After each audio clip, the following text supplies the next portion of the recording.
Assalamualaikum warahmatullahi wabarakatuh. Jumpa kembali teman-teman para pejuang ASN.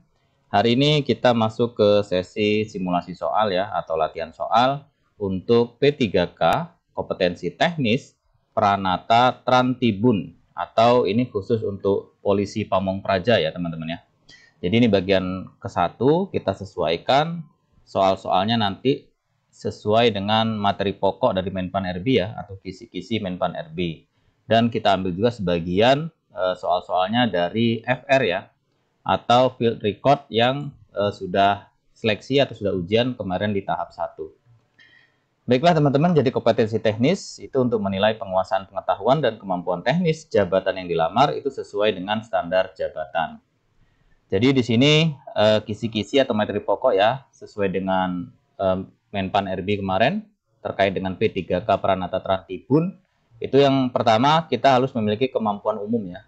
Kemudian ada kemampuan khusus. Jadi kemampuan umum ada 3 kaitannya dengan Undang-Undang 23 2014 ya, tentang pemerintah daerah. Kemudian yang kedua, PP nomor 16 2018 itu tentang Satpol PP. Yang ketiga, peraturan pemerintah nomor 2 tahun 2018 tentang standar penerapan minimal. Kemudian kemampuan khusus itu ada 5 teman-teman. Nah, ini ada 5. Yang pertama kaitannya dengan Permendagri ya, nomor 121 ya, tentang standar teknis mutu pelayanan dasar, sub urusan ketentraman dan ketertiban umum di provinsi atau kabupaten kota. Yang kedua Permendagri nomor 17 tahun 2019 itu tentang pemenuhan hak pegawai negeri sipil, penyediaan sarana dan prasarana minimal, pembinaan teknis operasional dan penghargaan Satpol PP. Yang ketiga Permendagri nomor 3 ya 2019 tentang penyidik pegawai negeri sipil atau PPNS ya di lingkungan pemerintah daerah. Yang keempat Permendagri nomor 26 2020 itu tentang penyelenggaraan ketertiban umum dan ketentraman masyarakat serta perlindungan masyarakat. Kemudian yang kelima Permendagri nomor 23 2023 ya, tentang SOP atau standar operasional prosedur Satuan Polisi Pamong Praja dan kode etik Polisi Pamong Praja ya. Jadi ada kemampuan umum, kemudian ada kemampuan khusus. Kemampuan umum ada 3, kemampuan khusus ada 5. Baiklah teman-teman, kita langsung saja masuk ke simulasi soal yang pertama. Apa tujuan utama kode etik bagi Polisi Pamong Praja? A. Meningkatkan efisiensi anggaran daerah. B. Menjaga kehormatan dan martabat profesi Polisi Pamong Praja. C. Mengurangi jumlah personil Polisi Pamong Praja. D. Meningkatkan pendapatan dari denda masyarakat. Atau E. Menciptakan hubungan internasional di bidang keamanan. Silakan teman-teman, boleh dijawab.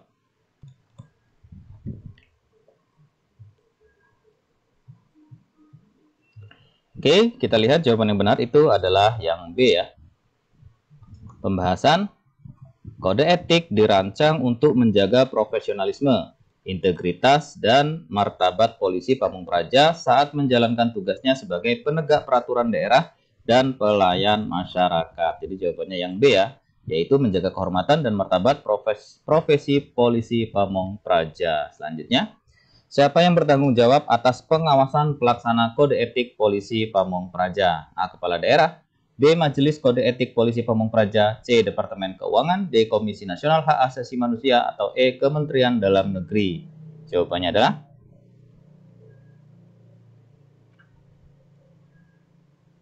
kita lihat jawaban yang benar itu yang B ya. Pembahasan Majelis Kode Etik adalah badan yang dibentuk untuk mengawasi, menilai, dan memberikan keputusan terhadap pelanggaran kode etik yang dilakukan oleh anggota Polisi Pamong Praja. Jadi jawabannya yang B, Majelis Kode Etik Polisi Pamong Praja atau MKE Polisi Pamong Praja ya. Selanjutnya, apa sanksi terberat yang dapat diberikan kepada anggota Polisi Pamong Praja yang melanggar kode etik? A. Teguran lisan. B. Skorsing sementara. C. Pemecatan dari keanggotaan. D. Penundaan kenaikan pangkat. Atau E. Pengurangan tunjangan bulanan. Yang benar adalah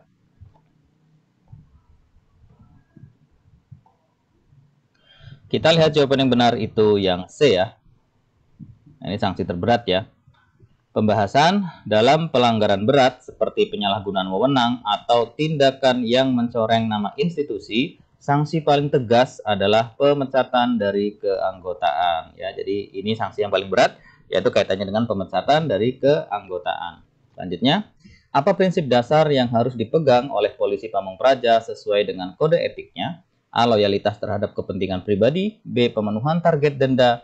C. Fokus pada efisiensi anggaran daerah. D. Pengutamaan hubungan politik. Atau E. Profesionalisme, integritas, dan keadilan. Jawabannya adalah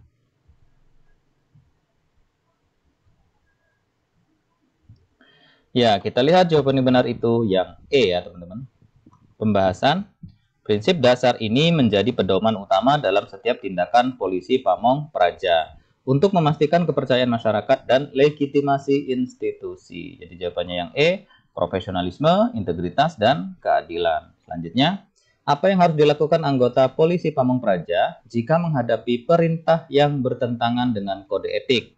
A. Tetap menjalankan perintah demi kepentingan pimpinan. B. Melaporkan situasi tersebut kepada majelis kode etik.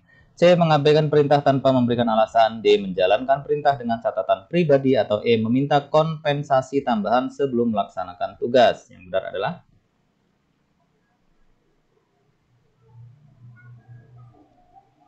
kita lihat jawaban yang benar itu yang B teman-teman.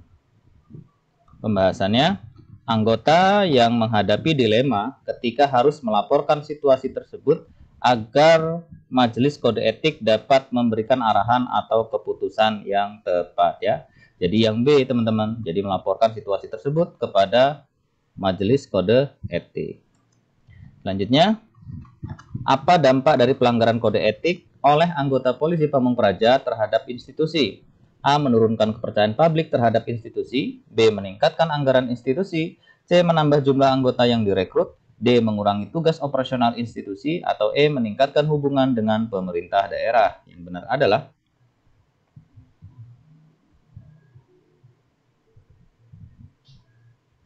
kita lihat jawabannya. Yang benar itu yang A ya. Pembahasan, pelanggaran kode etik akan mencoreng reputasi institusi, menurunkan kepercayaan masyarakat, dan menghambat efektivitas kerja polisi pamong praja.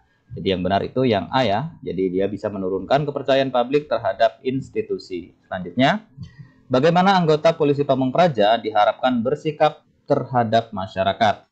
A. Bertindak tegas tanpa mempedulikan kepentingan masyarakat. B. Bertindak secara ramah, adil, dan profesional. C. Mengutamakan hubungan politik masyarakat. D. Mengabaikan keluhan masyarakat untuk fokus pada tugas utama. Atau E. Bersikap netral tanpa mematuhi peraturan daerah. Yang benar adalah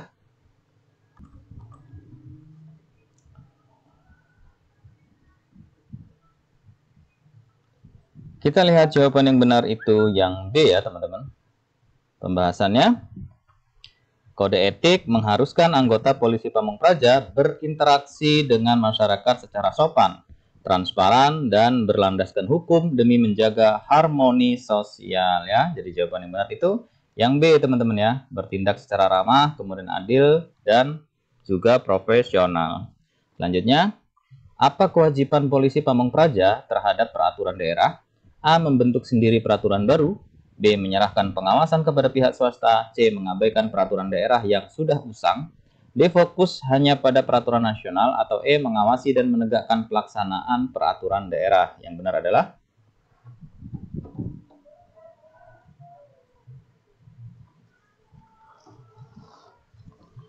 kita lihat jawaban yang benar itu yang E ya. Pembahasan. Sebagai penegak hukum lokal, polisi pamong praja bertugas memastikan peraturan daerah dipatuhi oleh semua pihak. Jadi jawabannya yang E ya, jadi mengawasi dan menegakkan pelaksanaan peraturan daerah. Selanjutnya, apa tindakan yang dapat diambil pemerintah daerah terhadap pelanggaran ketertiban umum? A. Memberikan sanksi administratif sesuai dengan peraturan daerah. B. Menyerahkan kasus kepada pengadilan internasional. C. Mengabaikan pelanggaran kecil untuk efisiensi kerja. D. Menunda tindakan hingga ada persetujuan pusat. Atau E. Menyediakan dana tambahan bagi pelanggar. Yang benar adalah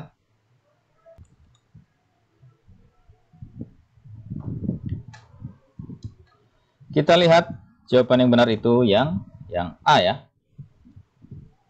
Pembahasan, pelanggaran ketertiban umum dapat ditangani melalui sanksi administratif seperti denda, pencabutan izin, atau tindakan lain sesuai dengan peraturan daerah yang berlaku ya. Jadi jawabannya yang A teman-teman, memberikan sanksi administratif sesuai peraturan daerah. Selanjutnya, apa yang dimaksud dengan ketentraman masyarakat dalam Permendagri 26/2020? A. Keadaan masyarakat yang diatur ketat oleh aparat keamanan.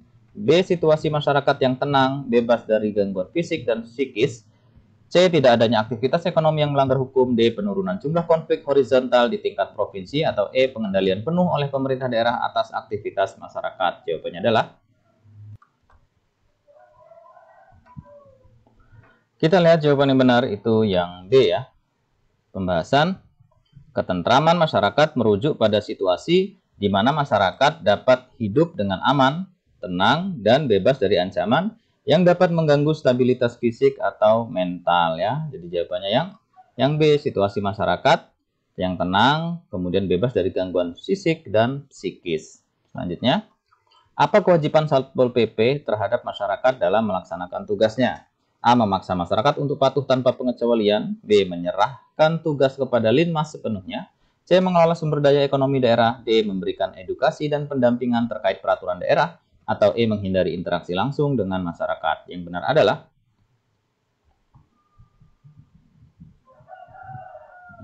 kita lihat jawaban yang benar itu yang D ya teman-teman. Pembahasan, Satpol PP wajib memberikan pemahaman kepada masyarakat tentang peraturan daerah serta membantu masyarakat untuk mematuhinya melalui edukasi dan pendampingan ya. Jadi jawabannya yang D, memberikan edukasi dan pendampingan terkait dengan perda atau peraturan daerah. Selanjutnya, apa langkah pencegahan yang dapat dilakukan untuk menjaga ketertiban umum? A. Menambah jumlah aturan yang diberlakukan secara ketat. B. Meningkatkan interaksi dan komunikasi dengan masyarakat secara berkelanjutan. C. Memberikan wewenang penuh kepada Linmas tanpa pengawasan. D. Fokus pada penanganan konflik tanpa memperhatikan pencegahan. Atau E. Menyerahkan pengelolaan ketertiban kepada lembaga swasta. Yang benar adalah,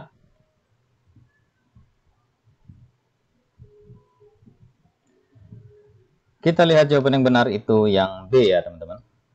Pembahasannya, langkah pencegahan yang efektif adalah dengan melibatkan masyarakat secara aktif melalui interaksi dan komunikasi untuk membangun kesadaran kolektif akan pentingnya ketertiban ya. Jadi jawabannya yang B, meningkatkan interaksi dan komunikasi dengan masyarakat secara berkelanjutan. Selanjutnya, bagaimana pemerintah daerah harus menangani situasi darurat yang mengancam ketertiban umum? A. Menunda penanganan hingga ada bantuan dari pusat. B. Mengaktifkan sistem tanggap darurat dan melibatkan Satpol PP serta Linmas.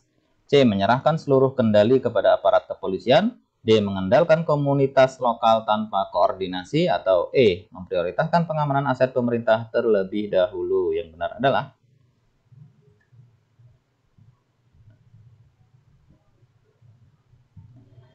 kita lihat jawabannya yang B. Pembahasannya, dalam situasi darurat, pemerintah daerah harus segera mengaktifkan sistem tanggap darurat dengan melibatkan Satpol PP dan Linmas untuk memastikan keselamatan masyarakat ya. Jadi jawabannya yang B, untuk mengaktifkan sistem tanggap darurat dan melibatkan Satpol PP serta Linmas. Selanjutnya, apa prinsip utama dalam penyelenggaraan perlindungan masyarakat sesuai dengan Permendagri nomor 26 tahun 2020? A. Kepastian hukum dan partisipasi masyarakat. B. Otoritas penuh pemerintah daerah tanpa melibatkan masyarakat. C. Pengurangan jumlah aturan hukum yang diterapkan. D. Penekanan pada penegakan represif tanpa dialog. Atau E. Pengalihan tugas ke lembaga keamanan swasta. Yang benar itu adalah yang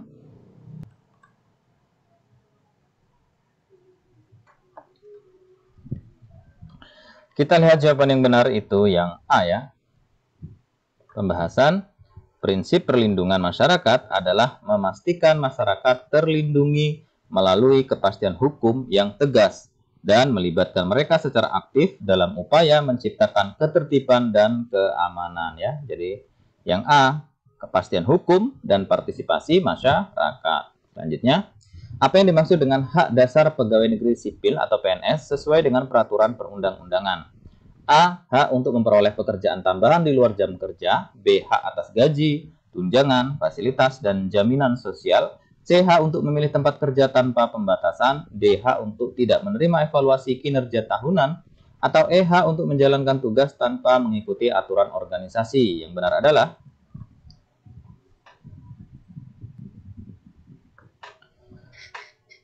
kita lihat jawaban yang benar itu yang B.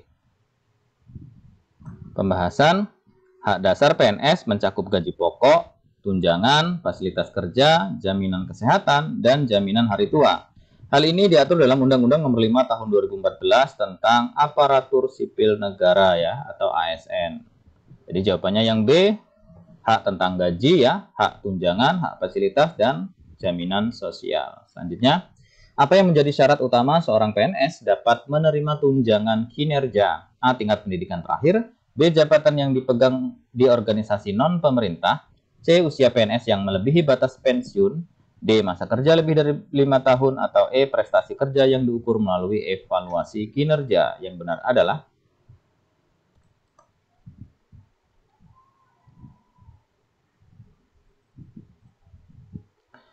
kita lihat jawaban yang benar itu yang E. Pembahasan. Tunjangan kinerja diberikan berdasarkan capaian kinerja PNS yang dievaluasi secara berkala sesuai dengan sistem penilaian yang telah ditentukan oleh organisasi. Jadi jawabannya yang E teman-teman ya, prestasi kerja yang diukur melalui evaluasi kinerja. Selanjutnya, hak cuti bagi PNS diatur dalam peraturan pemerintah. Manakah dari berikut ini yang termasuk dalam jenis cuti yang diberikan? A. Cuti tahunan, cuti sakit, cuti alasan penting, dan cuti besar. B. Cuti bebas tugas, cuti pensiun, dan cuti adaptasi kerja. C. Cuti tanpa evaluasi, cuti bonus, dan cuti harian. D. Cuti politik, cuti pertemanan, dan cuti keluarga besar. Atau E. Cuti tanpa batas waktu dan tanpa alasan resmi. Yang benar adalah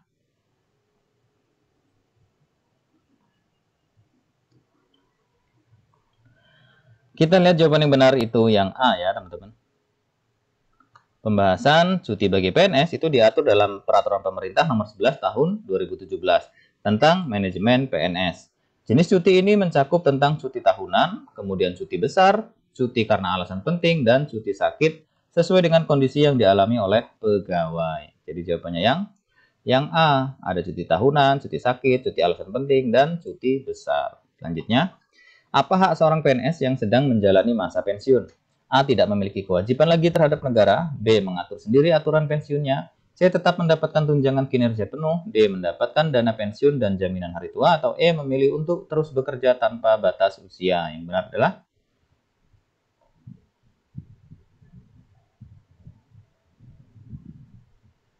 kita lihat jawaban yang benar itu yang D teman-teman. Pembahasannya, saat memasuki masa pensiun, PNS berhak menerima dana pensiun yang dihitung berdasarkan masa kerja dan pangkat terakhir, serta jaminan hari tua sebagai bagian dari hak kesejahteraan mereka. Jadi jawabannya yang D, yaitu mendapatkan dana pensiun dan jaminan hari tua. Selanjutnya, apa yang harus dilakukan jika seorang PNS tidak menerima hak gaji bulanan? Hak gaji bulanannya ya. A. Meminta tunjangan ganda sebagai kompensasi. B. Melaporkan masalah tersebut kepada Badan Kepegawaian Negara atau BKN atau instansi terkait. C. Memprotes langsung ke publik melalui media sosial. D. Tidak menjalankan tugas hingga hak dipenuhi. Atau E. Mengundurkan diri dari jabatan yang dipegang. Yang benar adalah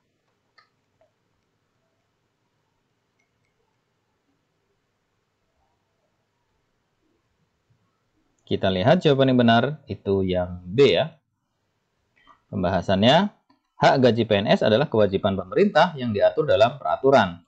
Jika terjadi kelalaian, PNS dapat melaporkan permasalahan ini kepada instansi terkait untuk menyelesaikan administratif ya. Jadi jawabannya yang B. Jadi melaporkan hal tersebut ya atau masalah tersebut kepada BKN atau instansi yang terkait. Selanjutnya, apa yang dimaksud dengan hak promosi jabatan bagi PNS? A. Hak untuk mendapatkan promosi otomatis setiap tahun. B. Hak untuk menggantikan pejabat yang lebih tinggi tanpa evaluasi. C. Hak untuk diusulkan dalam seleksi jabatan sesuai kompetensi. D. Hak untuk memilih jabatan di luar instansi pemerintah. Atau E. Hak untuk tetap berada di posisi awal tanpa perubahan. Yang benar adalah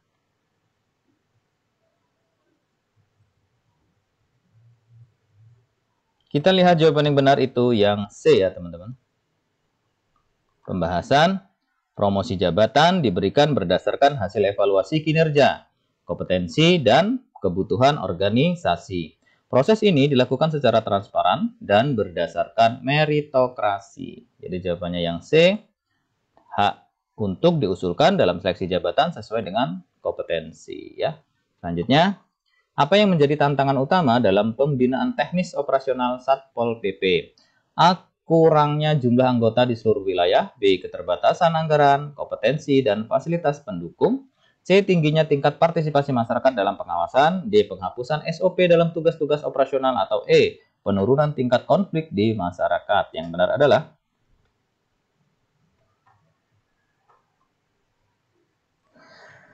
kita lihat jawaban yang benar itu yang B, teman-teman. Pembahasan. Tantangan utama dalam pembinaan teknis operasional Satpol PP seringkali terkait dengan anggaran yang terbatas, rendahnya kompetensi teknis anggota, serta kurangnya fasilitas pendukung untuk pelaksanaan tugas. Ya, jadi jawabannya yang B, keterbatasan anggaran, kompetensi, dan fasilitas pendukung. Selanjutnya, apa indikator keberhasilan pembinaan teknis operasional Satpol PP? A. Penambahan jumlah denda dari pelanggaran Perda. B. Peningkatan efektivitas penegakan perda dan pengurangan konflik masyarakat. C. Meningkatnya jumlah pelanggaran yang terdeteksi. D. Penambahan jumlah pelaporan masyarakat terhadap tugas Satpol PP. Atau E. Penurunan jumlah personel Satpol PP di lapangan. Yang benar adalah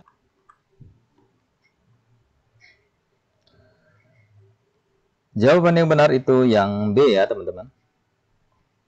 Pembahasan. Keberhasilan pembinaan teknis dapat diukur dari efektivitas penegakan perda, keberhasilan dalam menjaga ketertiban umum, dan kemampuan mengurangi konflik di masyarakat. Ya, jadi jawabannya yang B, peningkatan efektivitas penegakan perda dan pengurangan konflik masyarakat. Selanjutnya, bagaimana pembinaan teknis operasional dapat meningkatkan kemampuan Satpol PP dalam menghadapi situasi darurat? A. Dengan menambah tugas tanpa pelatihan. B. Dengan mengurangi waktu pelatihan teknis agar lebih efisien. C. Dengan menyerahkan tugas darurat kepada lembaga lain. D. Dengan memberikan pelatihan tanggap darurat dan simulasi krisis. Atau E. Dengan memfokuskan pembinaan hanya pada tugas administratif. Yang benar adalah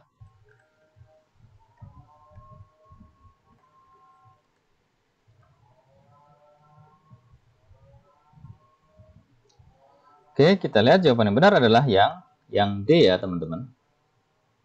Pembahasan, pelatihan, tanggap darurat, dan simulasi krisis memberikan pengalaman langsung kepada anggota Satpol PP untuk menghadapi situasi darurat dengan cepat dan tepat ya. Jadi jawabannya yang D, dengan memberikan pelatihan tanggap darurat dan simulasi krisis. Selanjutnya, apa yang harus dilakukan jika ditemukan pelanggaran SOP oleh anggota Satpol PP?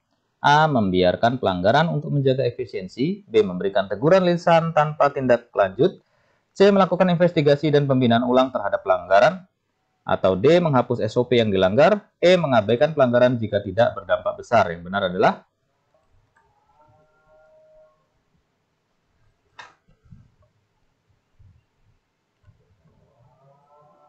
kita lihat jawaban yang benar itu yang C ya.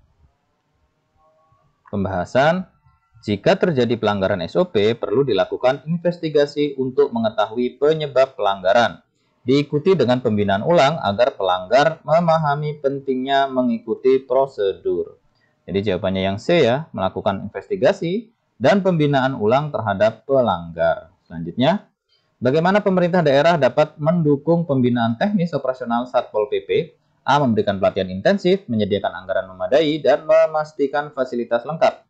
B. Mengurangi tugas operasional agar lebih efisien. C. Memfokuskan pembinaan hanya pada pejabat tinggi Satpol PP. D. Mengalihkan sebagian tugas kepada lembaga swasta. Atau E. Membatasi tugas hanya pada penegakan hukum administratif. Yang benar adalah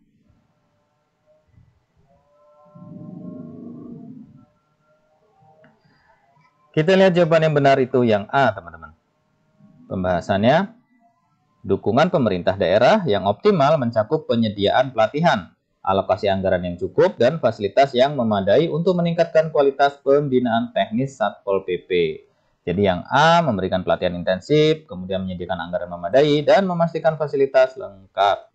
Selanjutnya, apa tujuan utama pemberian penghargaan bagi anggota Satpol PP? A. Meningkatkan jumlah denda dari pelanggaran perda. B. Memotivasi anggota untuk meningkatkan kinerja dan dedikasi. C. Mengurangi beban kerja anggota Satpol PP. D. Mengalihkan tugas dari satu anggota ke anggota lain. Atau E. Menghapus evaluasi berkala pada kinerja anggota. Yang benar adalah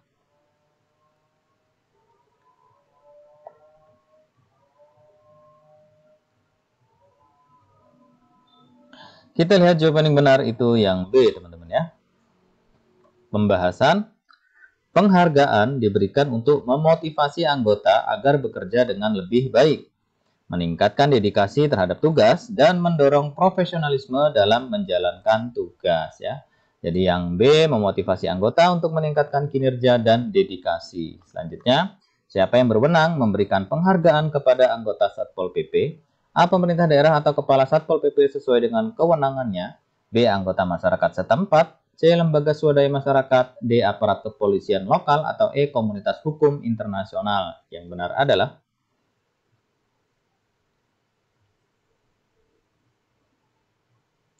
kita lihat jawabannya adalah yang A.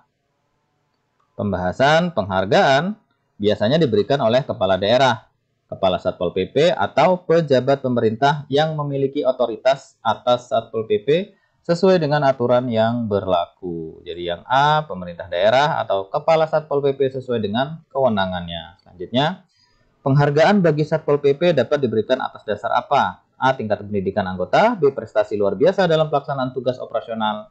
C. Lamanya anggota bekerja tanpa promosi jabatan. D. Jumlah denda yang berhasil dikumpulkan. Atau E. Hubungan personal dengan pimpinan daerah. Yang benar adalah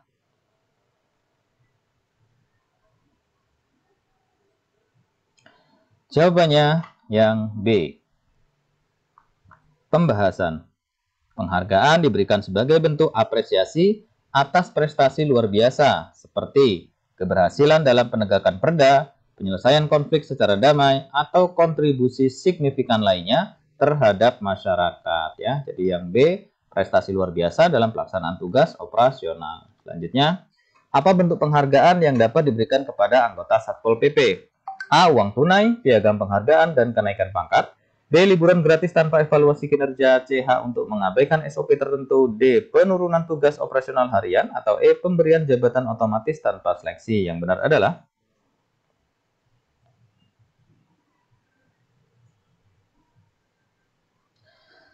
kita lihat jawaban yang benar itu yang A. Pembahasan penghargaan dapat berupa materi seperti uang tunai atau non-materi seperti piagam penghargaan dan kenaikan pangkat. Tergantung pada kebijakan pemerintah daerah. Jadi yang A, uang tunai, piagam penghargaan, dan kenaikan pangkat. Selanjutnya, apa kriteria utama yang harus dipenuhi anggota Satpol PP untuk menerima penghargaan? A. Usia yang memenuhi persyaratan. B. Kontribusi nyata dalam pencapaian tugas dan prestasi yang diakui. C. Hubungan dekat dengan pejabat daerah. D. Lama bekerja tanpa cuti tahunan. Atau E. Kesediaan bekerja di hari libur. Yang benar adalah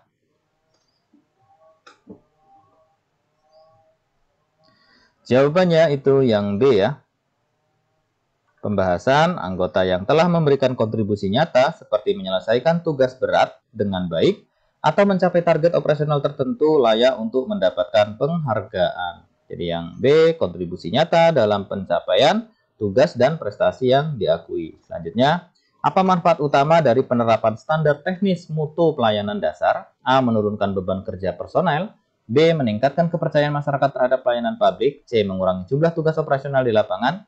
D. Mempercepat proses administrasi internal. Atau E. Mengurangi jumlah pelatihan yang diperlukan. Jawabannya adalah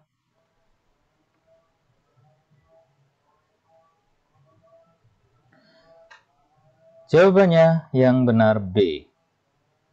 Pembahasan penerapan standar teknis mutu yang baik dapat meningkatkan kepercayaan masyarakat terhadap layanan publik karena masyarakat melihat adanya konsistensi dan kualitas dalam layanan yang diberikan. Jadi yang B, meningkatkan kepercayaan masyarakat terhadap pelayanan publik. Selanjutnya, apa saja komponen penting dalam standar teknis mutu pelayanan dasar?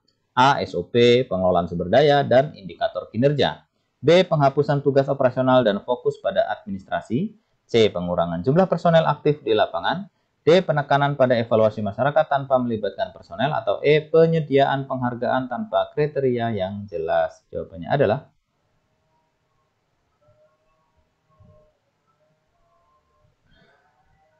jawabannya yang A.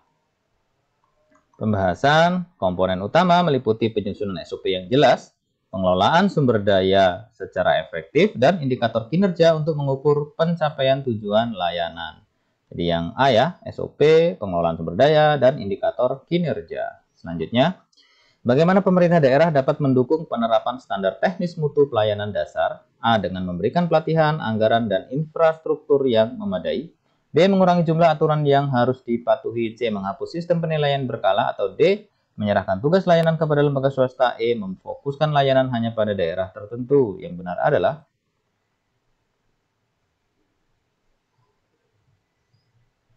kita lihat jawabannya yang A. Pembahasan dukungan pemerintah daerah yang optimal mencakup penyediaan pelatihan untuk personel, alokasi anggaran yang cukup, dan infrastruktur pendukung agar layanan dapat berjalan sesuai dengan standar. Jadi jawabannya yang A, dengan memberikan pelatihan, anggaran, dan infrastruktur yang memadai. Selanjutnya, apa yang dimaksud dengan indikator kinerja dalam standar teknis mutu pelayanan dasar? A. Pengukuran kuantitatif untuk mengevaluasi keberhasilan pelayanan. B. Jumlah laporan administrasi yang diselesaikan. C. Jumlah personel yang bertugas di lapangan. D. Penekanan pada efektivitas anggaran saja. Atau E. Pelibatan masyarakat dalam tugas internal Satpol PP. Yang benar adalah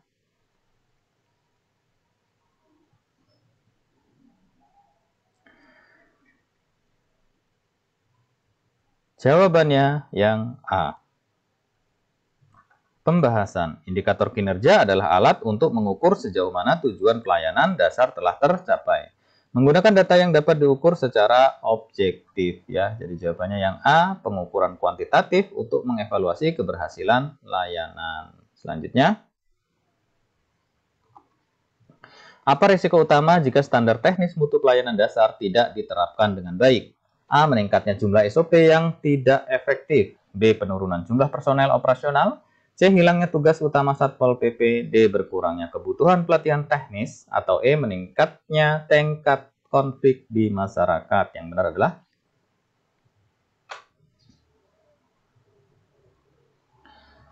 jawabannya yang E. Pembahasan. Jika standar teknis mutu tidak diterapkan dengan baik, masyarakat mungkin kehilangan kepercayaan pada layanan publik yang dapat memicu konflik atau ketidakpuasan sosial. Jadi yang E ya, jadi dampaknya itu bisa meningkatnya tingkat konflik di tengah-tengah masyarakat. Itu resiko utama. Selanjutnya, bagaimana cara mengevaluasi keberhasilan penerapan standar teknis mutu? A. Dengan menghapus evaluasi berkala. B. Dengan pengurangan tugas operasional. C. Dengan memfokuskan pada tugas daerah tertentu. D. Dengan survei kepuasan masyarakat dan laporan kinerja. Atau E. Dengan meminta laporan dari pihak swasta. Yang benar adalah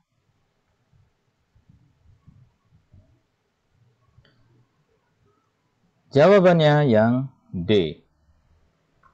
Pembahasan evaluasi keberhasilan dapat dilakukan melalui survei kepuasan masyarakat dan analisis laporan kinerja untuk melihat apakah tujuan pelayanan telah tercapai ya. Jadi yang D dengan survei kepuasan masyarakat dan laporan kinerja. Selanjutnya, apa bentuk pelibatan masyarakat dalam penerapan standar teknis mutu pelayanan dasar? A. Membebankan tugas administratif kepada masyarakat. B. Mengurangi peran masyarakat dalam pengawasan. C. Memberikan umpan balik melalui mekanisme pengaduan. D. Mengabaikan masukan dari masyarakat. Atau E. Melibatkan masyarakat hanya dalam konflik hukum. Yang benar adalah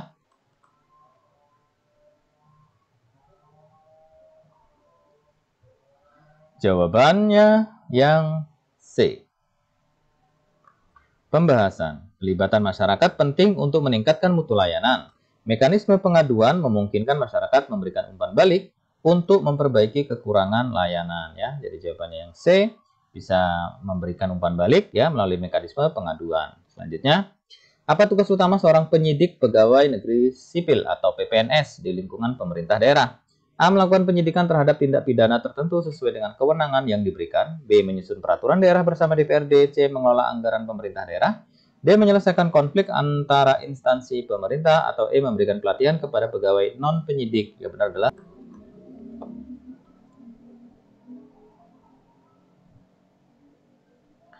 jawabannya adalah yang A ya. Pembahasan PPNS bertugas menyelidiki tindak pidana tertentu yang diatur oleh peraturan daerah atau peraturan perundang-undangan yang menjadi kewenangannya, termasuk melakukan pemeriksaan, pengumpulan bukti, dan menyusun berkas perkara. Jadi jawabannya yang A, yaitu melakukan penyidikan terhadap tindak pidana tertentu sesuai dengan kewenangan yang diberikan. Selanjutnya, Apa dasar hukum yang menjadi pedoman tugas PPNS di lingkungan pemerintah daerah? A. Undang-Undang Nomor 5 Tahun 2014 tentang ASN. B. Undang-Undang Nomor 8 Tahun 1981 tentang Hukum Acara Pidana atau KUHAP. C. Undang-Undang Nomor 23 Tahun 2014 tentang Pemerintah Daerah. D. Peraturan Menteri Keuangan tentang Anggaran. Atau E. Peraturan Pemerintah tentang Aparatur Sipil Negara. Yang benar adalah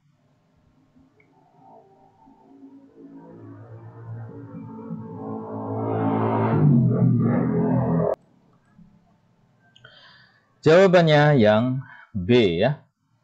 Pembahasan dasar hukum tugas PPNS adalah KUHAP yang mengatur mekanisme penyidikan termasuk kewenangan PPNS dalam melakukan penyidikan tindak pidana tertentu di bawah pengawasan penyidik Polri ya. Jadi jawabannya yang B, Undang-Undang 8 1981 tentang KUHAP. Selanjutnya, dalam pelaksanaan tugasnya PPNS berada di bawah koordinasi siapa? A. Kepala Desa, B. Kepala Daerah, C. Penyidik Polri, D. Menteri Dalam Negeri, atau E. Badan Pemeriksa Keuangan. Yang benar adalah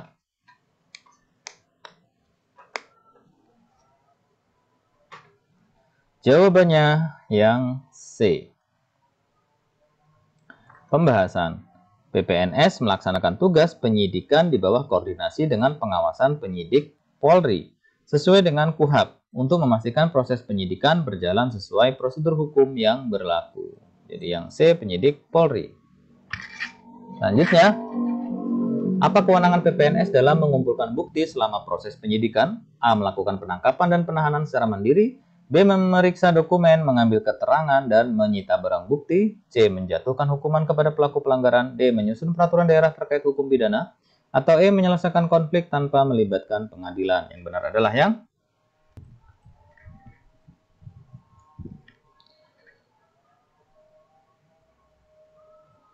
jawabannya adalah yang B ya. Pembahasan PPNS berwenang melakukan pemeriksaan terhadap dokumen, meminta keterangan dari saksi, dan menyita barang bukti yang relevan ya dengan tindakan pidana yang sedang diselidiki sesuai dengan ketentuan hukum acara pidana. Jadi jawabannya adalah yang B ya. Memeriksa dokumen, mengambil keterangan, dan menyita barang bukti. Selanjutnya, apa bentuk pelatihan yang harus diikuti oleh PPNS sebelum menjalankan tugasnya? A. Pelatihan dasar administrasi pemerintahan. B. Pelatihan teknis penyidikan dan hukum acara pidana. C. Pelatihan keuangan daerah. D. Pelatihan kepemimpinan tingkat tinggi. Atau E. Pelatihan pengelolaan anggaran publik. Yang benar adalah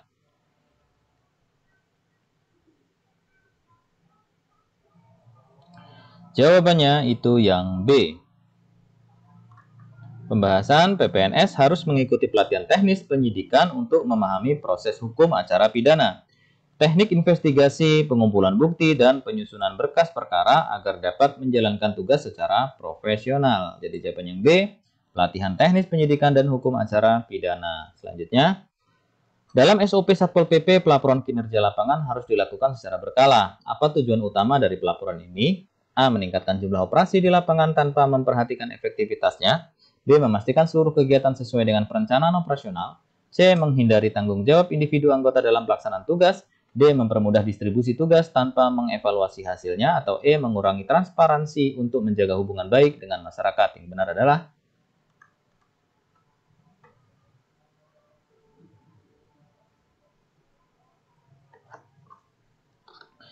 jawabannya adalah yang B ya teman-teman. Pembahasan pelaporan kinerja diperlukan untuk memastikan kegiatan di lapangan sesuai dengan rencana operasional dan mempermudah evaluasi hasil sehingga kegiatan dapat disesuaikan jika ditemukan masalah ya. Jadi jawabannya yang B, memastikan seluruh kegiatan itu sesuai dengan perencanaan operasional. Selanjutnya, apa tantangan terbesar dalam menjaga konsistensi pelaksanaan SOP di seluruh wilayah kerja Satpol PP? A. Kurangnya dukungan anggaran operasional dari pemerintah daerah. B. Adanya tekanan dari pihak luar untuk mengubah prioritas operasional. C. Pengawasan masyarakat yang terlalu ketat dan sering menghambat kerja. D. Tingginya tingkat rotasi anggota di setiap wilayah kerja. Atau E. Perbedaan pemahaman dan interpretasi SOP oleh tim di lapangan. Yang benar adalah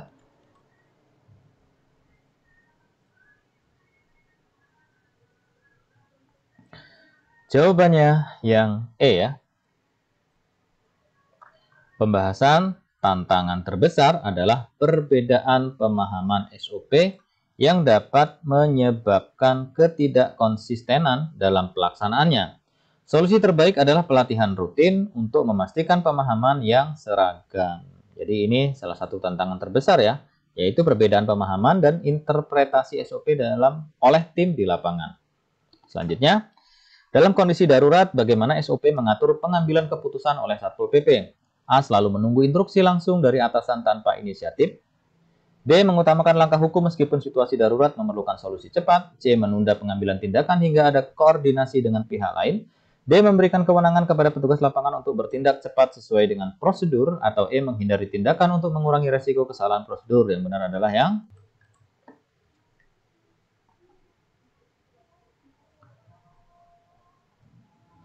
jawabannya adalah yang D ya teman-teman. Pembahasan dalam situasi darurat, petugas di lapangan diberikan kewenangan untuk mengambil tindakan cepat selama tindakan tersebut sesuai dengan prosedur yang telah ditetapkan dalam SOP. Jadi jawabannya yang D, bisa memberikan kewenangan kepada petugas di lapangan untuk bertindak cepat sesuai dengan prosedur. Selanjutnya, apa kriteria evaluasi utama yang harus dilakukan terhadap pelaksanaan SOP penertiban? A. Tingkat kepatuhan petugas terhadap arahan kepala daerah. B. Dampak tindakan penertiban terhadap kepatuhan masyarakat terhadap aturan. C. Jumlah pelanggaran yang ditemukan selama operasi. D. Tingkat efisiensi anggaran dibandingkan dengan tahun sebelumnya. Atau E. Tingkat konflik yang terjadi antara Satpol PP dan masyarakat. Jawabannya adalah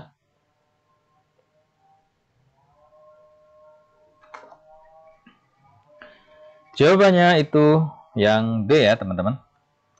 Pembahasan evaluasi utama harus difokuskan pada dampak penertiban terhadap kepatuhan masyarakat yang menjadi indikator keberhasilan jangka panjang SOP.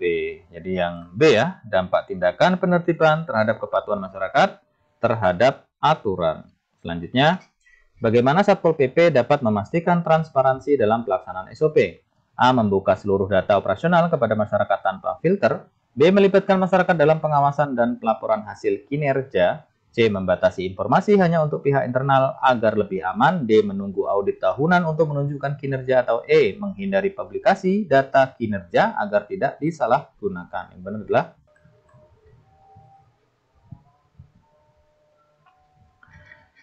jawabannya yang B. Pembahasan transparansi dapat dicapai dengan melibatkan masyarakat dalam pengawasan dan memberikan laporan kinerja secara terbuka sehingga masyarakat dapat menilai akuntabilitas tindakan Satpol PP. Jadi yang B, melibatkan masyarakat dalam pengawasan dan pelaporan hasil kinerja. Selanjutnya, bagaimana cara yang tepat untuk meningkatkan efisiensi pelaksanaan SOP di Satpol PP tanpa mengurangi kualitas layanan? A. Mengurangi jumlah operasi lapangan dan fokus pada tugas administratif. B. Membatasi jumlah petugas yang diturunkan dalam setiap operasi. C. Meningkatkan koordinasi antar divisi dan memanfaatkan teknologi pendukung. D. Mengutamakan tindakan langsung tanpa edukasi sebelumnya. Atau E. Memotong anggaran untuk operasi yang dianggap kurang penting. Yang benar adalah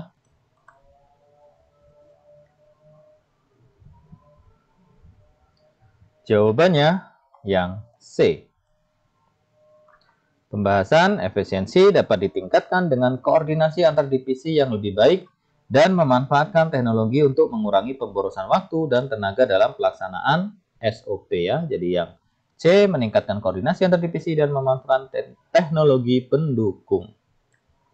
Selanjutnya, apa langkah yang dapat diambil jika terjadi pelanggaran SOP oleh pihak eksternal yang bekerja sama dengan Satpol PP? A. Mengabaikan pelanggaran untuk menjaga hubungan kerjasama. B. Menghentikan kerjasama tanpa memberi kesempatan klarifikasi. C. Melakukan evaluasi dan menegosiasikan ulang kerjasama berdasarkan SOP. D. Menyerahkan penyelesaian kepada pihak ketiga tanpa campur tangan langsung. Atau E. Membiarkan pihak eksternal mengambil keputusan sendiri. Yang benar adalah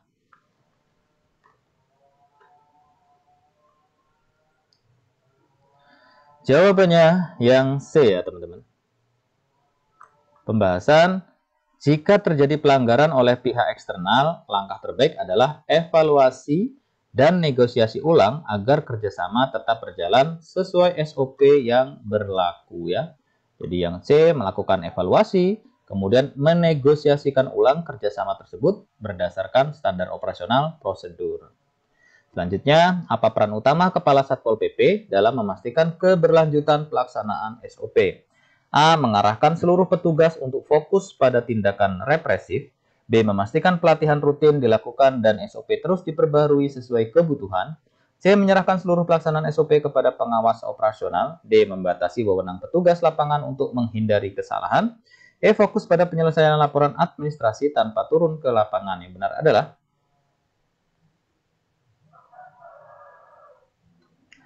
jawabannya yang B. Pembahasan, Kepala Satpol PP memiliki peran utama untuk memastikan pelatihan rutin agar petugas memahami dan menerapkan SOP dengan baik. Selain itu, pembaruan SOP diperlukan untuk menyesuaikan dengan dinamika operasional ya. Jadi jawabannya yang B. Memastikan pelatihan rutin dilakukan dan SOP terus diperbarui sesuai kebutuhan. Selanjutnya, apa tujuan utama dari penyediaan sarana dan prasarana minimal bagi Satpol PP? A. Memenuhi persyaratan administrasi pemerintah pusat. B. Mendukung kelancaran tugas dan fungsi penegakan peraturan daerah. C. Mengurangi kebutuhan anggaran untuk operasional lapangan. D. Meningkatkan kewenangan Satpol PP dalam penegakan aturan. Atau E. Membatasi tugas Satpol PP agar lebih fokus pada urusan administratif. Yang benar adalah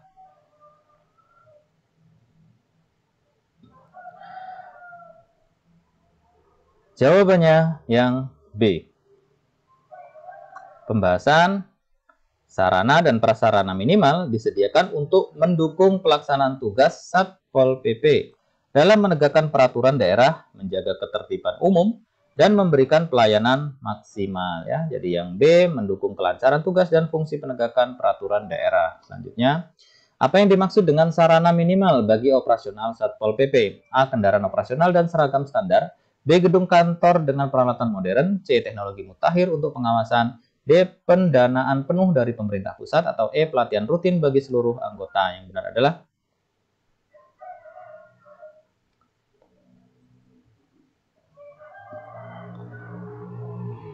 jawabannya yang A ya.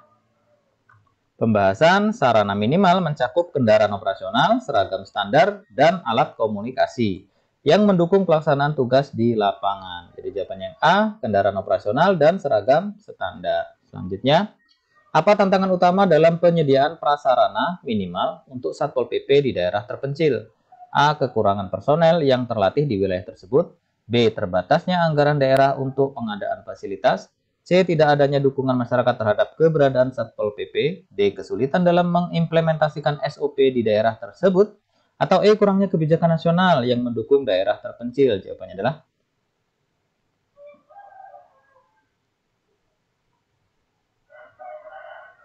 jawabannya yang B. Pembahasan daerah terpencil sering menghadapi keterbatasan anggaran, sehingga pengadaan sarana dan prasarana minimal menjadi tantangan besar ya. Jadi yang B, terbatasnya anggaran daerah untuk pengadaan fasilitas. Selanjutnya, alat komunikasi seperti apa yang dianggap wajib dalam sarana minimal Satpol PP? A. Smartphone pribadi anggota. B. Walkie-talkie atau radio komunikasi untuk koordinasi cepat. C. Laptop atau perangkat komputer. D. Televisi dan perangkat multimedia. Atau E. Ponsel dengan aplikasi perpesanan modern. Yang benar adalah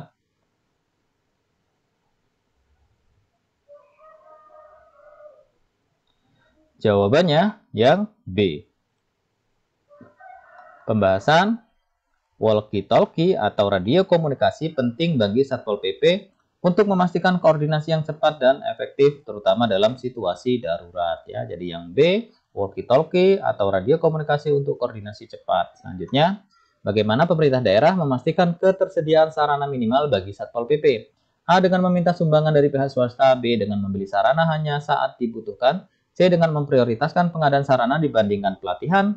D. Dengan bergantung pada kebijakan pemerintah pusat. Atau E. Dengan mengalokasikan anggaran khusus dalam APBD. Benar adalah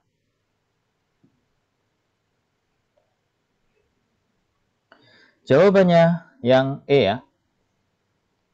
Pembahasan pemerintah daerah wajib mengalokasikan anggaran khusus dalam APBD untuk pengadaan sarana dan prasarana yang mendukung tugas Satpol PP.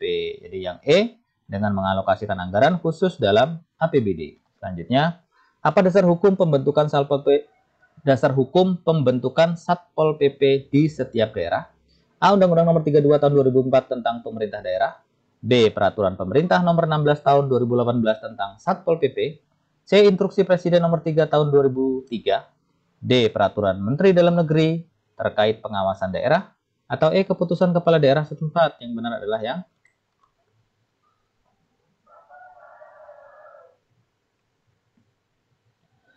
jawabannya yang B. Pembahasan dasar hukum pembentukan Satpol PP diatur dalam PP Nomor 16 Tahun 2018 yang menjelaskan tugas, fungsi, dan kewenangannya. Jadi yang B, Peraturan Pemerintah Nomor 16 Tahun 2018 tentang Satpol PP. Selanjutnya, apa prinsip utama yang harus dijalankan Satpol PP dalam melaksanakan tugas? A. Represif, korsif untuk penegakan aturan. B. Profesional, akuntabel, dan humanis. C. Efisien tanpa memperhatikan aspek hukum. D. Tegas tanpa memperhatikan pandangan masyarakat. Atau E. Mandiri tanpa perlu koordinasi lintas sektor. Jawabannya adalah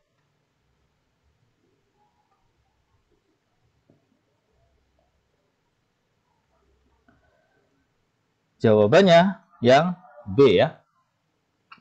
Pembahasan Satpol PP harus melaksanakan tugas secara profesional, akuntabel, dan humanis sesuai prinsip yang diatur dalam Peraturan Pemerintah Nomor 16 Tahun 2018 ya. Jadi ini teman-teman, profesional, akuntabel, dan humanis. Selanjutnya, apa peran masyarakat dalam mendukung tugas Satpol PP? A. Melaporkan pelanggaran Perda dan Perkada kepada pihak Satpol PP.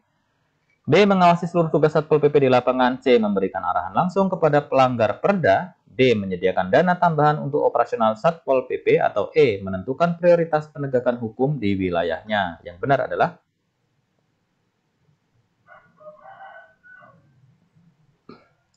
jawabannya yang A. Pembahasan masyarakat berperan dengan melaporkan pelanggaran Perda atau Perkada serta mendukung kegiatan penyuluhan yang dilakukan oleh Satpol PP. Jadi ini salah satu peran masyarakat ya, yaitu melaporkan pelanggaran Perda atau Perkada kepada pihak Satpol PP. Selanjutnya, apa kewenangan Satpol PP terkait perlindungan masyarakat? A. Memberikan perlindungan fisik secara penuh kepada masyarakat. B. Menyelesaikan konflik antar masyarakat secara langsung. C. Melakukan investigasi hukum terkait masalah masyarakat. D. Mengupayakan tindakan preventif untuk menjaga ketertiban umum. Atau E. Menindak pelanggar hukum berat tanpa melibatkan polisi. Yang benar adalah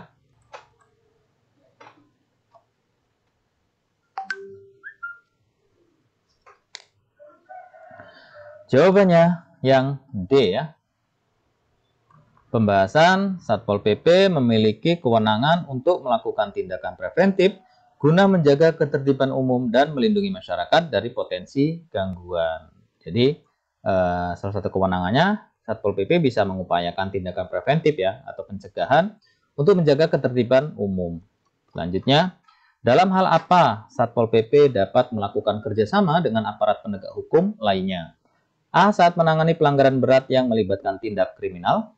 B. Saat membutuhkan tambahan dana untuk operasional. C. Saat ada instruksi langsung dari kepala daerah untuk melibatkan aparat lain. D. Saat melakukan operasi gabungan untuk penegakan Perda. Atau E. Saat masyarakat meminta keterlibatan instansi lain. Yang benar adalah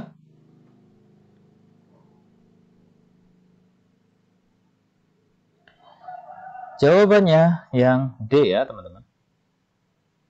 Pembahasan Satpol PP dapat bekerja sama dengan aparat penegak hukum lainnya seperti polisi atau TNI dalam operasi gabungan yang bertujuan untuk menegakkan Perda dan Perkada ya. Jadi jawabannya yang D, saat melakukan operasi gabungan untuk menegakkan Perda. Selanjutnya, apa tujuan utama dari diberlakukannya Undang-Undang Nomor 23 Tahun 2014 tentang Pemerintah Daerah? A. Meningkatkan kewenangan pusat dalam pengelolaan daerah. B. Memberikan otonomi penuh kepada setiap kabupaten kota. C. Menciptakan pemerintah daerah yang efisien, efektif, dan akuntabel. D. Menghapuskan peran provinsi sebagai pengawas pemerintah daerah. Atau E. Mengurangi keterlibatan pemerintah pusat dalam urusan daerah. Yang benar adalah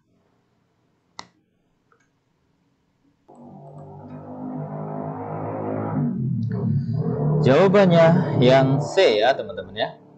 Pembahasan Undang-Undang Nomor 23 Tahun 2014 itu bertujuan untuk mewujudkan pemerintah daerah yang efisien, efektif, transparan, dan akuntabel, serta mendorong sinergi antara pusat dan daerah ya. Jadi jawabannya yang C teman-teman ya. Menciptakan pemerintah daerah yang efisien, efektif, dan akuntabel. Selanjutnya, menurut Undang-Undang Nomor 23 Tahun 2014, apa yang dimaksud dengan urusan pemerintahan absolut? A. Urusan yang menjadi wewenang daerah sepenuhnya. B. Urusan yang tidak dapat didelegasikan kepada daerah. C. Urusan yang menjadi kewenangan pemerintah pusat secara mutlak.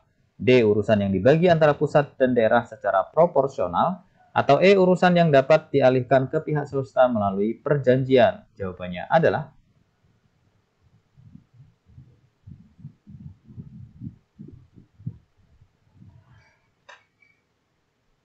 jawabannya yang C. Pembahasan urusan pemerintah daerah, urusan pemerintahan absolut adalah urusan yang menjadi kewenangan eksklusif pemerintah pusat, seperti pertahanan, keamanan, dan hubungan luar negeri ya. Jadi jawabannya yang C, urusan yang menjadi kewenangan pemerintah pusat secara mutlak. Selanjutnya, apa perbedaan utama antara urusan pemerintah konkuren dengan urusan pemerintahan absolut? A. Urusan konkuren hanya ada di daerah, sedangkan absolut ada di pusat. B. Urusan konkuren melibatkan pusat dan daerah, sedangkan absolut hanya di pusat.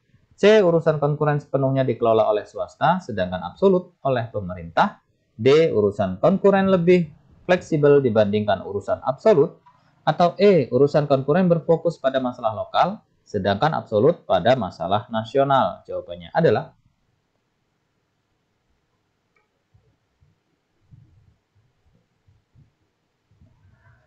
jawabannya yang B ya teman-teman. Pembahasan urusan konkuren adalah urusan yang dibagi antara pusat dan daerah. Nah, sedangkan urusan absolut itu sepenuhnya menjadi kewenangan pemerintah pusat. Selanjutnya, apa yang dimaksud dengan asas desentralisasi dalam Undang-Undang Nomor 23 Tahun 2014? A. Penyerahan kewenangan dari pemerintah pusat kepada pemerintah daerah untuk mengurus urusan tertentu. B. Pemberian kebebasan penuh kepada pemerintah daerah tanpa pengawasan. C. Pengalihan semua urusan pusat kepada daerah secara langsung. D. Pembagian kewenangan antara pemerintah daerah dan swasta. E. Pendelegasian tugas khusus kepada pejabat daerah tertentu. Yang benar adalah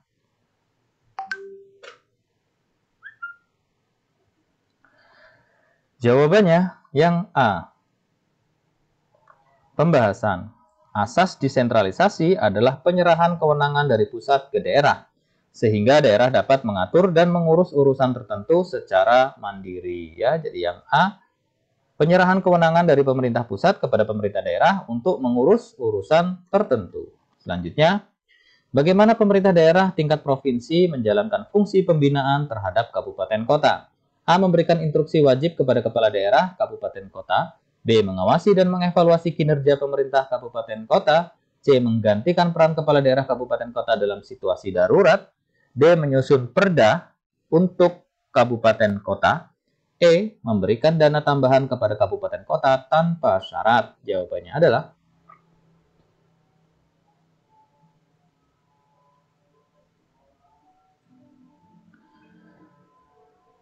jawabannya yang B, teman-teman.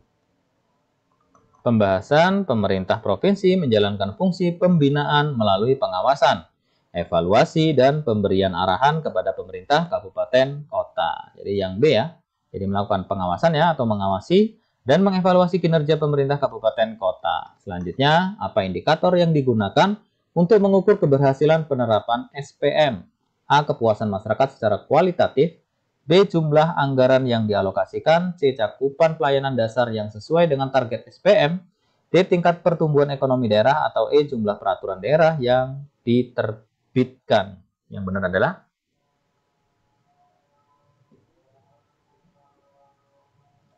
jawabannya yang C.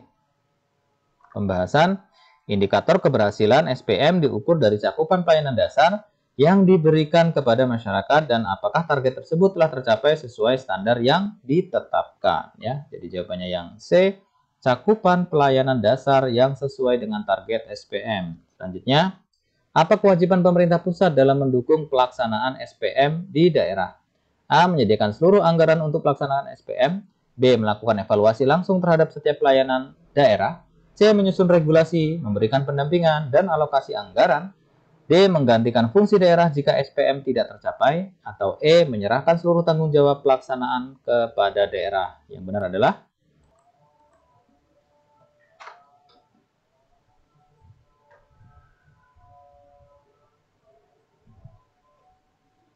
jawabannya adalah yang C ya teman-teman. Pembahasan pemerintah pusat berkewajiban untuk menyusun kebijakan atau regulasi, memberikan pendampingan teknis, dan memastikan alokasi anggaran yang mendukung pelaksanaan SPM di daerah. Jadi jawabannya yang C teman-teman ya. Menyusun regulasi, kemudian memberikan pendampingan, serta alokasi anggaran. Selanjutnya, bagaimana pemerintah daerah memastikan pencapaian target SPM ya atau standar pelayanan minimal? A. Dengan mengurangi beban kerja dinas terkait. B. Dengan melakukan pengawasan dan evaluasi berkala. C. Dengan menyerahkan sebagian besar tugas kepada pihak ketiga. D. Dengan mengurangi indikator keberhasilan. Atau E. Dengan hanya melibatkan instansi pusat dalam pelaksanaannya.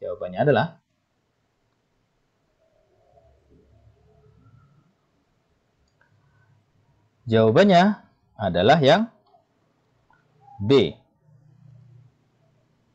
Pembahasan. Pemerintah daerah harus melakukan pengawasan dan evaluasi secara berkala terhadap pelaksanaan SPM untuk memastikan bahwa target-target pelayanan dasar tercapai ya. Jadi jawabannya yang B, dengan melakukan pengawasan dan evaluasi berkala. Selanjutnya, apa sanksi bagi pemerintah daerah yang tidak melaksanakan SPM atau standar pelayanan minimal sesuai ketentuan? A. Pengurangan dana transfer dari pemerintah pusat. B. Pemecatan kepala daerah oleh pemerintah pusat. C. Pengambil alihan kewenangan oleh DPRD. D. Teguran administratif dan pendampingan intensif. Atau E. Pemberian hukuman pidana kepada kepala daerah. Jawabannya adalah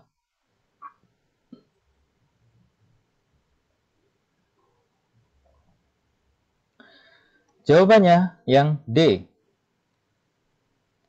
Pembahasan sanksi yang diberikan berupa teguran administratif serta pendampingan intensif dari pemerintah pusat untuk membantu daerah memenuhi kewajibannya ya. Jadi yang D yaitu teguran administratif ya, kemudian pendampingan intensif dari pemerintah pusat. Selanjutnya, apa peran DPRD dalam pelaksanaan standar pelayanan minimal ya atau SPM di daerah? A. Mengambil alih tanggung jawab pelaksanaan SPM jika daerah gagal. B. Menyusun target SPM bersama pemerintah pusat. C. Mengawasi pelaksanaan SPM dan memastikan anggaran mencukupi. D. Menentukan sektor prioritas SPM di luar ketentuan pusat. Atau E. Menjadi pelaksana langsung SPM di masyarakat. Jawabannya adalah